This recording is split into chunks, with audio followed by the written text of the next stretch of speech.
Pemirsa, terima kasih Anda masih tetap setia bersama kami di Seputar Aceh. Sementara itu pemirsa, Imam Besar Masjid Al-Munawarah Kota Janto Tengku Junaidi Nasruddin atau yang akrab disapa Abah Junaidi membahas tata cara pelaksanaan dan rukun salat saat memimpin pengajian halakah pada pertemuan keempat di Balai Bud Meligu Bupati Aceh Besar di Kota Janto pada Kamis 10 Agustus 2023 malam.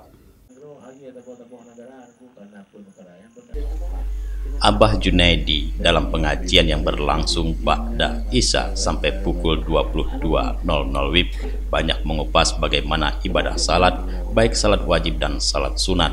Semua amalan dan pelaksanaan ibadah khususnya salat wajib memiliki ilmu, sehingga semua amalan diterima dan mendapatkan pahala dari Allah Subhanahu wa Ta'ala. Menurutnya salat merupakan tiang agama, di mana salat memiliki hikmah yang besar bagi umat manusia.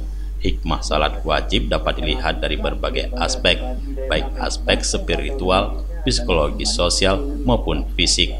Salat menjadi langkah meningkatkan ketakwaan kepada Allah Subhanahu wa Ta'ala.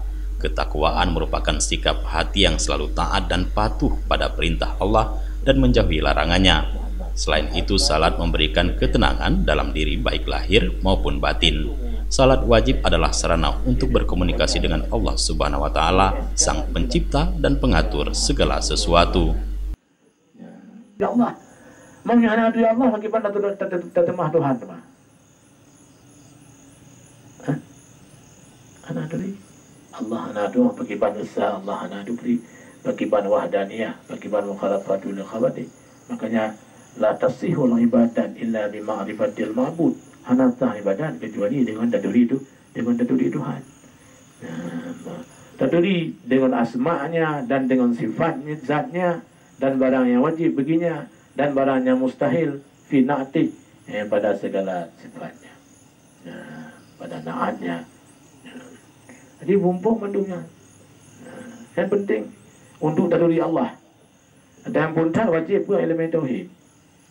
Elemen tauhid, elemen fiqh, elemen tasawuf. Lagi tu dah agakku. Yang ada je namput elemen tauhid telah nanti dia lebih. Padahal nanti dia hanya lebih dari mana. Kata balik dia mana. Yang ada pun elemen fiqh, kalau tak baju mangki. Dan tu nama yang darah ongkul dan ajin. Yang mudah begitu ya ajin. Mudah darah baju ajin. Muka ada baju dia buahnya ada mudah betul juga betin. Dan di baju. Kan nanti tu dah. Benar menyahana ada pun elemen tahu, ya, berarti dia tapi elemen tahu hana ada pun iri dengki hasut macam-macam lah mati itu. Punya hana apa, punya hana timang, punya kiwi, punya jiko, punya nama hana ada pun elemen tahu. Lepas negatif. Sementara itu, PJ Bupati Aceh Besar Muhammad Iswanto mengatakan malam ini merupakan pertemuan keempat pengajian halakah digelar setiap malam Jumat ba'da Isya bagi warga seputaran Kota Janto dengan tujuan agar bisa bersama-sama memahami tentang dasar agama mulai dari pondasi agama hingga menjadi sebuah bangunan yang kokoh. Iswanto berharap pengajian ini terus berlanjut tanpa ada kata akhir karena menurutnya memahami masalah agama itu sangat penting dan pengajian ini bebas diikuti oleh semua kalangan tanpa terkecuali. Dari Janto Aceh Besar, Tim Liputan Aceh TV melaporkan.